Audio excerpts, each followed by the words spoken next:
ओम नमो भगवते वासुदेवाय। मित्रों, आज की इस वीडियो में कार्तिक शुक्ल पक्ष में पड़ने वाली प्रबोधिनी एकादशी, जिसे देव उठनी एकादशी, हरि उठनी एकादशी, डिठवन एकादशी आदि नामों से जाना जाता है, उसकी व्रत कथा का श्रवण करेंगे। जैसा कि आप सभी को मालूम है कि हमारे चैनल पर सभी एकादशियों के व्रत कथा का जिस तरह से पुराणों में वर्णन है, उसी तरह से हम वीडियो ला रहे हैं। इससे पहले हमने 25 एकादशियों की कथा की वीडियो ला दी है और यह अंतिम है, क्योंकि मार्गशीर्ष कृष्ण पक्ष की उत्पन्ना एकादशी से जब एकादशी की उत्पत्ति होती है, उससे हमने कथा का प्रारंभ किया था और यह कथा देव उठनी एकादशी के दिन पूर्ण होने जा रहा है।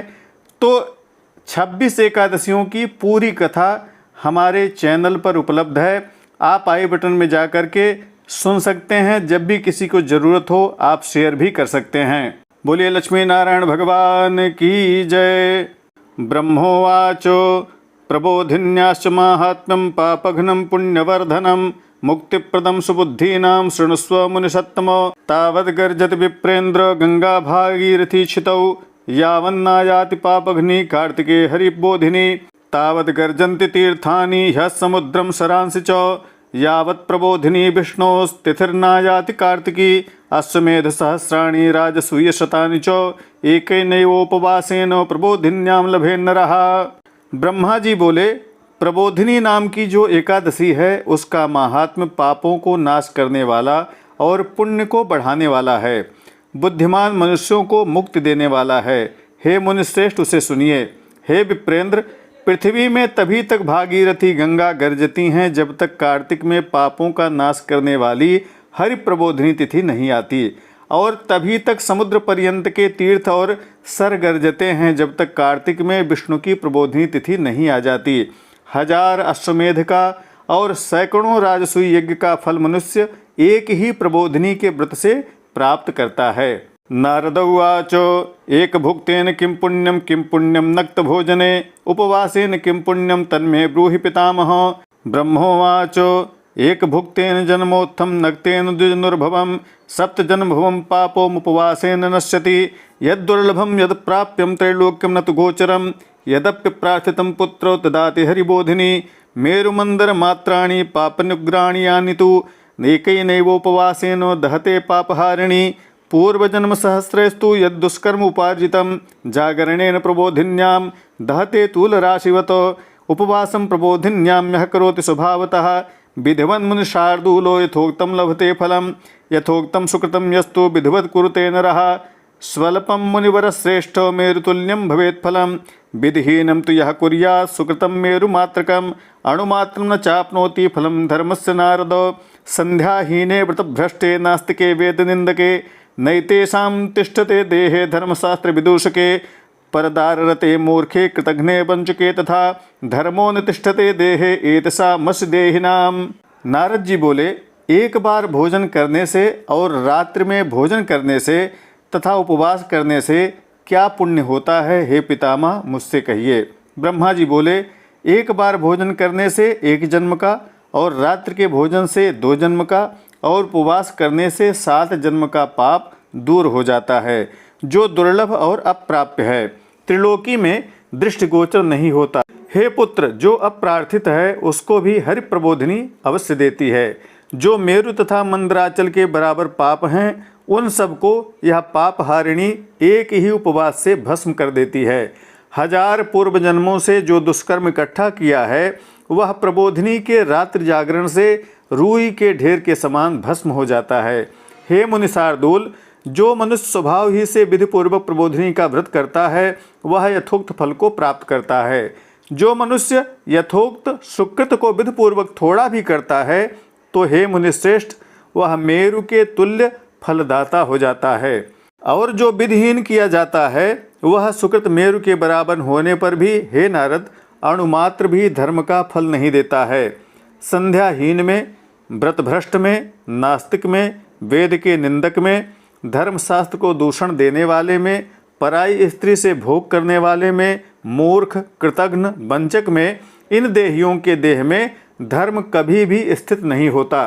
ब्राह्मणो वापि शूद्रो वा सेवते पर्योषितं ब्राह्मणी च विशेषेण चाण्डाल सदृशाभ्यौ सभर्तृका वा विधवां ब्राह्मणी ब्राह्मणो यदि सेवते मुनिशार्दूलो सान्वयो याति संक्षयं परदाराभिगमनं कुरुते यो दुजाधमः सन्ततिर्न भवेत् तस्य फलं जन्मार्जितुं नहि गुरुणा सह विप्रैश्च योऽहङ्कारेण वर्तते सुकृतं नश्यते शीघ्रं धनं नाप्नोति सन्ततिम् आचारभ्रष्टदेहानां वृषलीगामिनां तथा दुर्जनं सेवमानानां धर्मस्तेषां पराङ्मुखः पतितैः सह सङ्गं च तद्गृहे गमनं तथा ये कुर्वन्ति नृपश्रेष्ठ ते गच्छन्ति हिमालये धर्मो नष्टो नृणां येषां स्वागतासनभोजनैः तेषां वै नश्यते वत्स कीर्तिरायु प्रजासुखं साधूनाम् अपमानं तु ये कुर्वन्ति नराधमाः त्रिवर्गफलगहीनास्ते दह्यन्ते नरकाग्निना।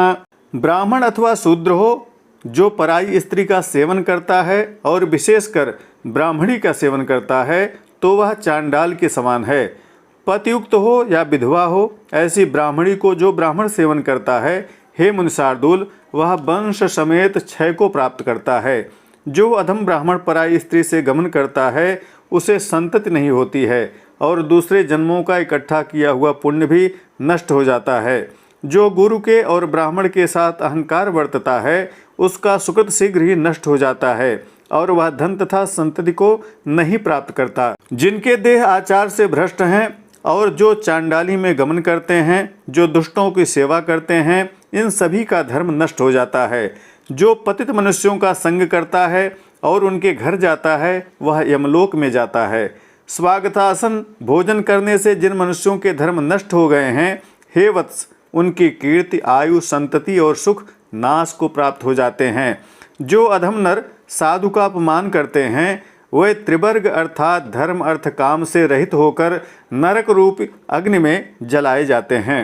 कृत्वा अवमानं साधूनां ये हृष्यन्ति नराधमाः वारयन्ति न ये मूढ़ास्ते पश्यन्ति कुलक्षयम् आचारभ्रष्टदेहस्य पिशुनस्य शठस्य च ददतो जुह्वतो वापि गतिस्तस्य न विद्यते तस्मान्नत्वा चरेत् किंचित् अशुभं लोकगर्हितं सदाचारवता भाव्यं यथा धर्मो न नश्यति ये ध्यायन्ति मनोभृत्या करिष्यामः प्रबोधिनीं तेषां विलीयते पापं पूर्वजन्मश्रुतोद्भवं समतीतं भविष्यं च वर्तमानं कुलायुतं विष्णुलोकं नयत्यासु प्रबोधिन्यां तु जागरे वसन्ति पितरो हृष्टा विष्णुलोके तिलङ्कृताः विमुक्तो नारकैर्दुःखे पूर्वकर्मसमुद्भवैः कृत्वा तु पातकं घोरं ब्रह्महत्यादिकं नरः कृत्वा तु जागरं विष्णोर्धौत पापो भवेन्मुने दुष्प्राप्यं यत् फलं रम्ये रश्वमेधादिभिर्मखैः प्राप्यते तत्सुखेनैव प्रबोधिन्यां तु जागरे। जो अधम साधुओं का अपमान करके प्रसन्न होते हैं और जो मूर्ख उनको मना नहीं करते हैं वह कुलक्षय को देखते हैं।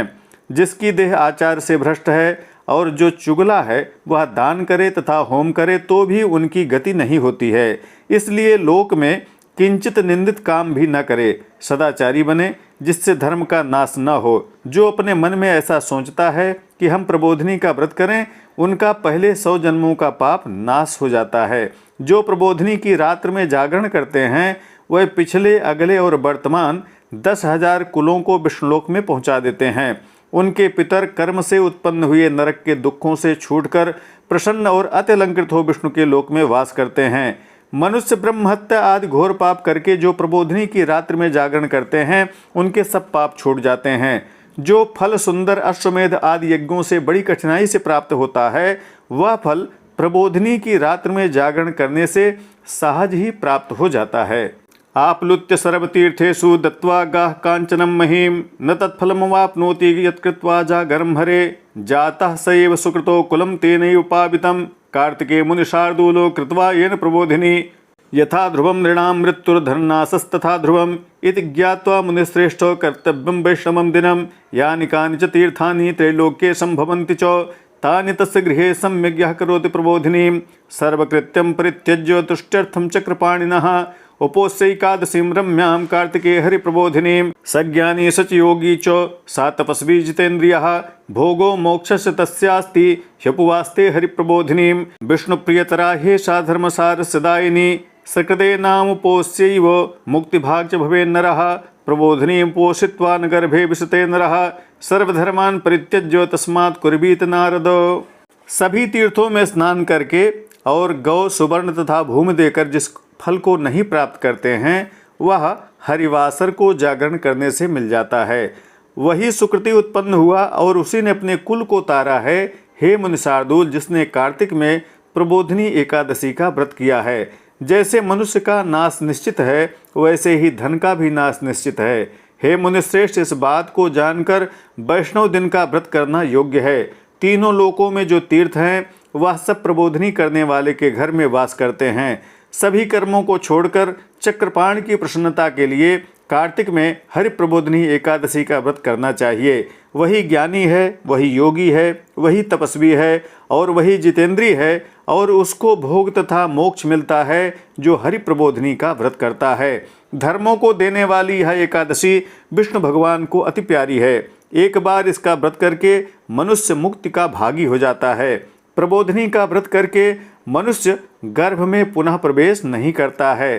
हे नारद, इसलिए सब धर्मों को त्याग करके इसका व्रत करना चाहिए। कर्मणा मनसा वाचा पापं यत् समुपार्जितं तच्छालयति गोविंदः प्रबोधिन्यां तु जागरे। स्नानं दानं जपो होमा समुद्यस्य जनार्दनं नरे यत्क्रियते वत्स प्रबोधिन्यां तदक्षयम्। ये चयन्ति नरास्तस्यां भक्त्या देवं च माधवं समुपोष्य प्रमुच्यन्ते पापस्ते शतजन्मभिः। महाव्रतमिदं पुत्र महापापघुषनाशनं प्रबोधवासरं विष्णोर्विधिवत् समुपोषयेत्। व्रतेनानेन देवेशं परितोष्य जनार्दनं विराजन् दिशं सर्वा प्रयान्ति भवनं हरे। कर्तव्यैषा प्रयत्नेन नरैकान्तिमभिशुभिः। द्वादशी द्विपदां श्रेष्ठ कार्तिके तु प्रबोधिनी।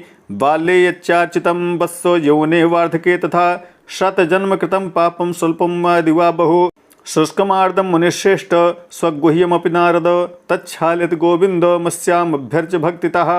कर्म से, मन से, वचन से जो पाप संचित किया है उसको प्रबोधिनी के जागरण से हरि धो देते हैं। जो स्नान, दान, जप और होम जनार्दन के नाम पर प्रबोधिनी के दिन मनुष्य द्वारा किया जाता है वह सब अक्षय होता है। जो मनुष्य इस एकादशी के दिन भक्त से माधव देव का पूजन करते हैं वह व्रत को करके 100 जन्म के पापों से छूट जाते हैं।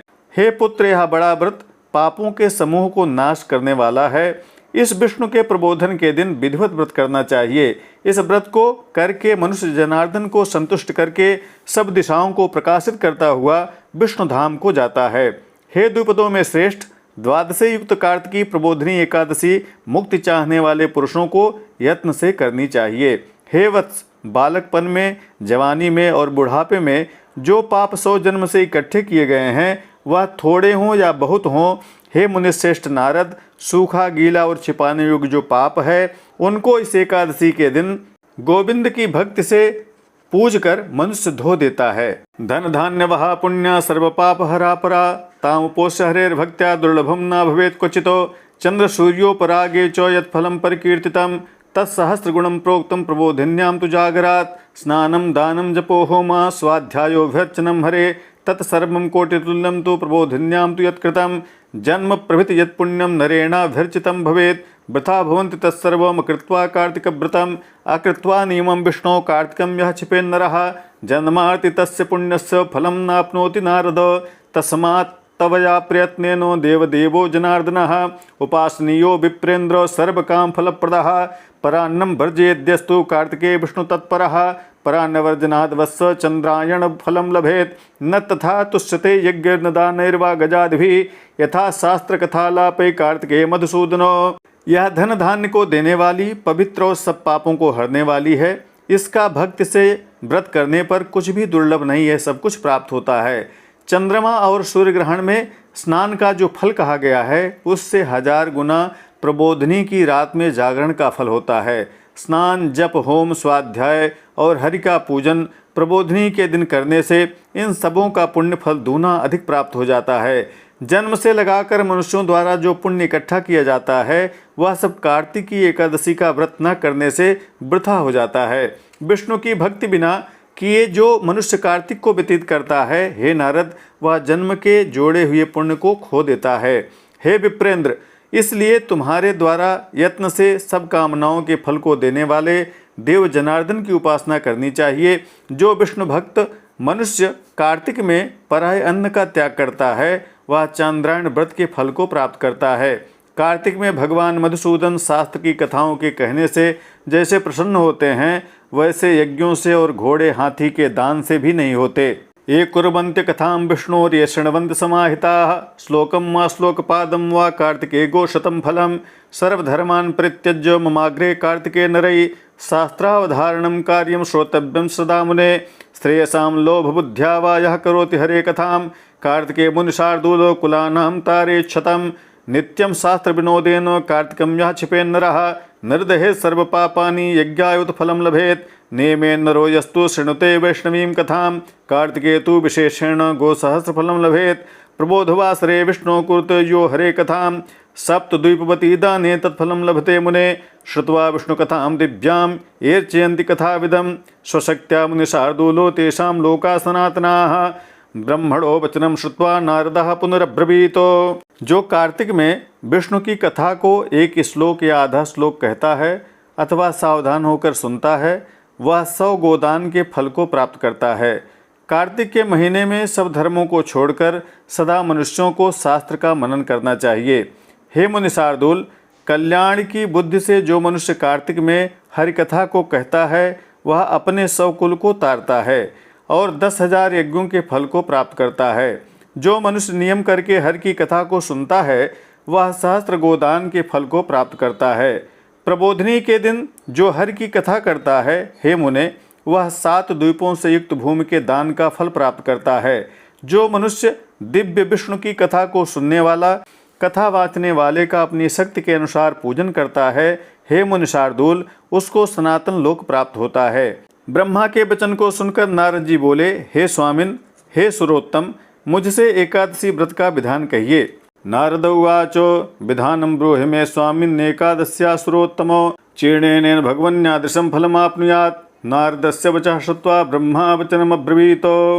हे भगवान, जिसके करने से जैसा फल प्राप्त होता है मुझे बतलाइए। नारद का ऐसा वचन सुनकर के ब्रह्मा जी बोले, ब्रह्मोवाचो ब्राह्मे मुहूर्ते चोत्थायो एकादश्यां द्विजोत्तमो स्नानं चैव प्रकर्तव्यं दन्तधावन पूर्वकं नद्यां तडागे कूपे वा वाप्यां गेहे तथैव च केशवश्चैव सम्पूज्य कथाया श्रवणं तथा नियमार्थे महाभाग इमं मन्त्री मुदीरेत्। एकादश्यां निराहारः स्थित्वा हनि परेह्यं भोक्ष्यां पुण्डरीकाक्षो शरणं मे भवाच्युतो अमुं मन्त्रं समुच्चार्यो देवदेवस्य चक्रिणः भक्तिभावेन तुष्टात्मा उपवासं समर्पयेत्। रात्रौ जागरणं कार्यं देवदेवस्य सन्निधौ गीतं नृत्यं च वाद्यं च तथा कृष्णकथां मुने यः करोति स पुण्यात्मा त्रैलोक्य परिसंस्थितः।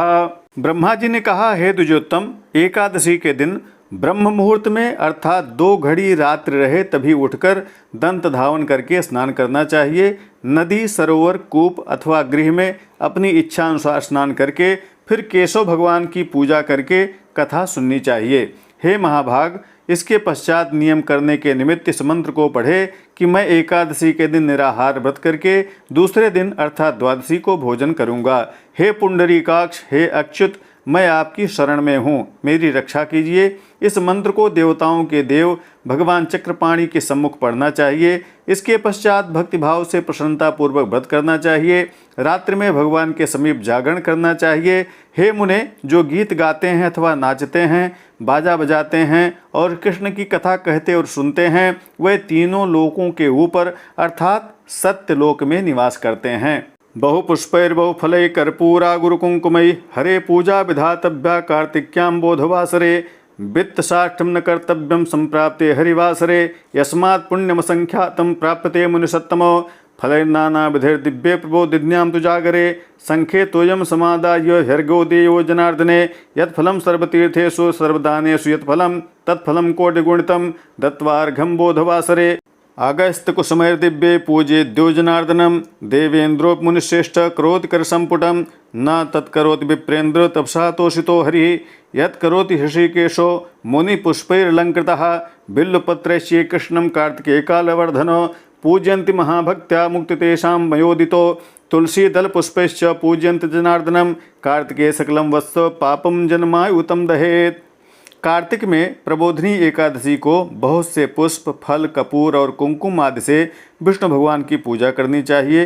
हे मुनीश्वर, एकादशी के दिन धन का लोभ न करना चाहिए अर्थात एकादशी के दिन लोभ को त्याग करके दान देने से असंख्य पुण्य की प्राप्ति होती है। प्रबोधिनी एकादशी के जागरण में नाना प्रकार की उत्तमोत्तम फल से विष्णु भगवान की पूजा करना, शंख में जल रखकर अर्घ्य देना चाहिए। सब तीर्थों में स्नान से, सब प्रकार के दान देने से जो फल प्राप्त होता है उससे करोड़ गुना फल प्रबोधिनी एकादशी में हरि भगवान को अर्घ्य प्रदान करने से मिल जाता है। हे मुनीश्वर, उत्तम अगस्त के फूल से जो जनार्दन भगवान की पूजा करता है उसको इंद्र भी नमस्कार करते हैं। हे विप्रेंद्र, तपस्या करके संतुष्ट करने से हरि भगवान जो नहीं करते हैं सो अगस्त के फूल से अलंकृत अर्थात श्रृंगार करने से प्राप्त हो जाता है। जो महाभक्त कार्तिक में बेल के पत्र से कृष्ण भगवान की पूजा करते हैं उसको मुक्ति प्राप्त होती है। जो महाभक्त कार्तिक मास में तुलसी पत्र और फल से जनार्दन भगवान का पूजन करते हैं वह 10,000 जन्म के समस्त पापों को भस्म कर देते हैं। दृष्टा स्पृष्ट्वा अथवा ध्यात्वा कीर्तिता नमिता स्तुता रोपिता सेचिता नित्यं पूजिता तुलसी शुभा नवधा तुलसी भक्तिं ये कुर्वन्ति दिने दिने युगकोटि सहस्राणि ते वसन्ति हरेर्गृहे रोपिता तुलसी यावत् कुरुते मूलविस्तरं तावद्युग सहस्राणि तनोति सुकृतं मुने यावच्छाखा प्रशाखाभिर्बीज पुष्पदलैर्मुने रोपिता तुलसी पुंभिर्वर्धते वसुधातले कुले तेषां तु ये जाता ये भविष्यन्ति ते गताः आकल्पयुग साहस्रं तेषां वासो हरेर्गृहे कदम्ब कुसुमैर्देवं येर्चयन्ति जनार्दनं तेषां यमालयो नैव प्रसादात् चक्रपाणिनः दृष्ट्वा कदम्ब कुसुमं प्रीतो भवति केशवः किं पुनः पूजितो विप्रो सर्वकामप्रदो हरिः यह पुनः पाटली पुष्पै कार्तिकेय गरुणध्वजम् अर्चेत परया भक्त्या मुक्तिभागी भवेत् दिशः। तुलसी का दर्शन करने से, गुणानुवाद अर्थात कथा कहने से, नमस्कार करने से, स्तुति करने से, रोपण करने से, तुलसी का वृक्ष लगाने और प्रतिदिन पूजन आदि करने से सब प्रकार से तुलसी मंगल देने वाली है। तुलसी की इस 9 प्रकार की भक्ति को जो प्रतिदिन करते हैं वह 1000 करोड़ युग पर्यंत विष्णुलोक में निवास करते हैं। हे मुने, रोपी हुई तुलसी की जितनी जड़ का विस्तार होता है, हे मुने, जिस मनुष्य की रोपी हुई तुलसी की जितनी शाखा, बीज और फल पृथ्वी पे बढ़ते हैं उसके उतने ही कुल जो व्यतीत हो गए हैं, वर्तमान हैं तथा होंगे वह सहस्र कल्प पर्यंत विष्णुलोक में निवास करते हैं। कदम्ब के फूल से जो भगवान विष्णु का पूजन करते हैं वह भगवान के प्रसाद से यमलोक को नहीं जाते हैं। कदम्ब के फूल को देखकर केशव भगवान प्रसन्न होते हैं। हे विप्र, जब सब कामनाओं को देने वाले विष्णु भगवान प्रसन्न हो जाते हैं तब फिर क्या नहीं मिलता है, अर्थात मनुष्य को संसार में सब कुछ प्राप्त हो जाता है। और कार्तिक मास में पकड़ी के फूल से भक्तिभाव सहित जो गरुड़ध्वज भगवान की पूजा करता है वह मुक्ति का भागी होता है। बकुला शोक कुसुमैर ये अर्चयन्ति जगत्पतिं विशोकास्ते भविष्यन्ति यावत् चंद्र दिवाकरौ एर्चयन्ति जगन्नाथं करवीरै शताशतै चतुर्युगान् विप्रेन्द्र प्रीतो भवति केशवः मंजरीं सहकार्यस्य केशोपरि ये नराः एच्छन्ति ते महाभागा गोकोटिफलभागिनः दूर्वाङ्कुरैर्हरेर्यस्तु पूजा काले प्रयक्षति पूजा फलं सद्गुणं समगाप्नोति मानवः समीपत्रेस्तु ये देवं पूजयन्ति सुखप्रदं यं मार्गे महाघोरो निस्तीर्णस्तैस्तु नारद वर्षाकाले तु देवेशं कुसुमश्चम्पकोद्भवै एर्चयन्ति ते मर्त्या संसरेयुः पुनर्भवे कुंभी पुष्पं तु विप्रर्षे ये यक्षन्ति जनार्दने सुवर्णफलमात्रं ते लभन्ते वै फलं मुने सुवर्णकेतकी पुष्पं यो ददाति जनार्दने कोटिजन्मार्जितं पापं दहते गरुणध्वजः। बकुल और अशोक के फूल से जो विष्णु भगवान की पूजा करता है वह तब तक विशोक रहता है जब तक सूर्य चंद्रमा रहेंगे, अर्थात कल्प के अंत तक उसको कोई दुख नहीं होता। हे विप्र, जो कनेर के लाल अथवा सफ़ेद पुष्प से जगतपति विष्णु भगवान की पूजा करता है उसके ऊपर चारों युगों में केशव भगवान कृपा करते हैं। जो मनुष्य केशव भगवान के ऊपर आम का फल और बौर चढ़ाते हैं वह भाग्यवान करोड़ गोदान फल के भागी होते हैं।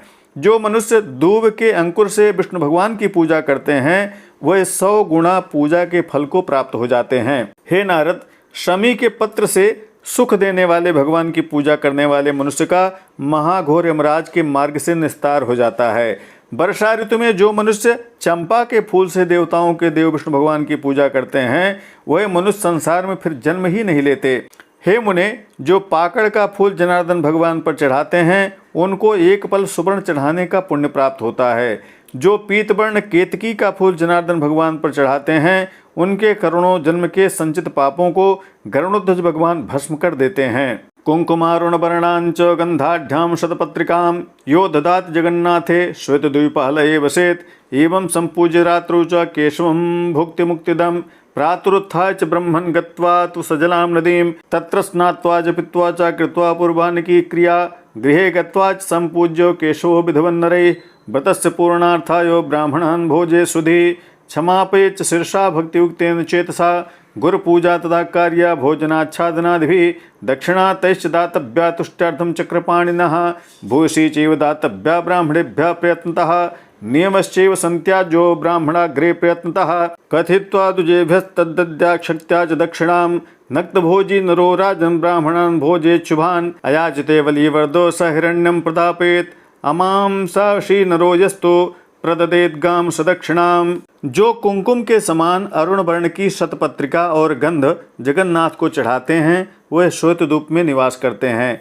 हे ब्रह्मन, इस प्रकार से रात्रि में मुक्ति देने वाले केशव भगवान की पूजा करे और प्रातःकाल होने पर उठकर नदी को जाए और महास्नान जप तथा प्रातःकाल के कर्म को करके घर आकर विधि पूर्वक भगवान की पूजा करे। बुद्धिमान को व्रत की समाप्ति के निमित्त ब्राह्मणों को भोजन और भक्ति करके सिर से नम्र होकर क्षमा याचना करनी चाहिए। इसके पश्चात भोजन वस्त्रादि से गुरु की पूजा करके भगवान के संतुष्ट होने के निमित्त उनको दक्षिणा देनी चाहिए। यत्न पूर्वक ब्राह्मणों को भूमि दान करे।